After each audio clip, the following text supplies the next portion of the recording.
বর্তমান বিশ্ব রাজনীতিতে মধ্যপ্রাচ্যের ইসরায়েল ও ফিলিস্তিনের সংঘর্ষ নতুন মাত্রায় পৌঁছেছে। ইসরায়েলের সাম্প্রতিক আগ্রাসন এবং ফিলিস্তিনের চলমান যুদ্ধক্ষেত্র বিশ্ব রাজনীতির একটি গুরুত্বপূর্ণ সংকটময় অধ্যায় হিসেবে আবির্ভূত হয়েছে। তবে এই সংঘাত শুধু মধ্যপ্রাচ্যের সীমাবদ্ধ নয়, এই গ্লোবাল প্রভাব পরিলক্ষিত হচ্ছে নানা দেশেই, বিশেষত যেখানে মুসলিম জনগোষ্ঠী বড়। বাংলাদেশেও তার ব্যতিক্রম নয়। প্রশ্ন হচ্ছে, এই ইসরায়েলের সাম্প্রতিক আগ্রাসনের পরিস্থিতিতে বাংলাদেশ কি কোনোভাবে বিপদের সম্মুখীন হবে? বাংলাদেশ মধ্যপ্রাচ্যের ইস্যুতে দীর্ঘদিন থেকে ফিলিস্তিনের পক্ষে অবস্থান নিয়েছে। রাষ্ট্র হিসেবে বাংলাদেশ কখনোই ইসরায়েলকে স্বীকৃতি দেয়নি এবং বরং ফিলিস্তিনের রাজনৈতিক ও মানবিক অধিকারের পক্ষে শক্তিশালী কণ্ঠস্বর হিসেবে পরিচিত। তাই ইসরায়েল ফিলিস্তিন সংঘর্ষের যে কোনো প্রকোপ সরাসরি ও পরোক্ষভাবে বাংলাদেশের রাজনীতি ও কূটনৈতিক অবস্থানের প্রভাব ফেলবে।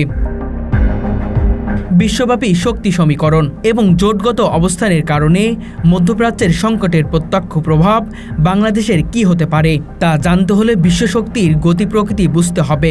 যুক্তরাষ্ট্র ও পশ্চিমা শক্তিগুলো ইসরায়েলের প্রধান সমর্থক। অন্যদিকে রাশিয়া, চীন ও ইরান নানাভাবে ফিলিস্তিনের পক্ষে অবস্থান নিয়েছে। এই বৃহত্তর শক্তিগুলো টেকনিক্যাল সংঘাতের মাঝখানে বাংলাদেশ যে কোনো সময় চাপের মুখে পড়তে পারে।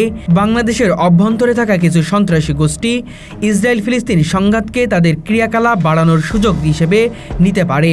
আগের ইতিহাস বলছে, মধ্যপ্রাচ্য সংকট বাংলাদেশের কিছু চরমপন্থী ও সন্ত্রাসী গোষ্ঠীকে উস্কানি দিতেই পারে, যা দেশের অভ্যন্তরীণ শক্তি ও নিরাপত্তার জন্য হুমকি সৃষ্টি করবে।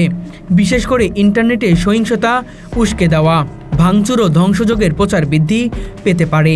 তবে বাংলাদেশের প্রশাসন সজাগ ও শক্তিশালী নিরাপত্তা ব্যবস্থা বজায় রেখে এমন ঝুঁকি কমানোর চেষ্টা চালিয়ে যাচ্ছে। বাংলাদেশে মধ্যপ্রাচ্যের দেশগুলো থেকে ব্যাপক সংখ্যক প্রবাসী কর্মী রয়েছেন, যারা প্রায়ই সৌদি আরব, সংযুক্ত আরব আমিরাত, কাতার, ওমান, কুয়েত ও বাহরাইন সহ ইসরায়েল ফিলিস্তিন সংকট প্রবল অঞ্চলে কর্মরত। এই অঞ্চলে উত্তেজনা বৃদ্ধি পেলে তাদের জীবন ও কর্মক্ষেত্রে ঝুঁকিতে পড়তে পারে, যার ফলে বাংলাদেশ রেমিটেন্স কমে যাওয়ার আশঙ্কা থাকে। রেমিটেন্স বাংলাদেশের অর্থনীতির একটি বড় অংশ, তাই এই প্রভাব দেশের অর্থনৈতিক স্থিতিশীলতায় নেতিবাচক প্রভাব ফেলতে পারে। সামাজিক দিক থেকেও ফিলিস্তিনের পক্ষে সমর্থন দেখানো নিয়ে দেশের বিভিন্ন শ্রেণীর মধ্যে উত্তেজনা, প্রতিবাদ ও ধর্মীয় আবেগ প্রবল হতে পারে, যা সামাজিক উত্তেজনার ঝুঁকি বাড়ায়। বাংলাদেশের কূটনৈতিক অবস্থা সংকটপূর্ণ হতে পারে।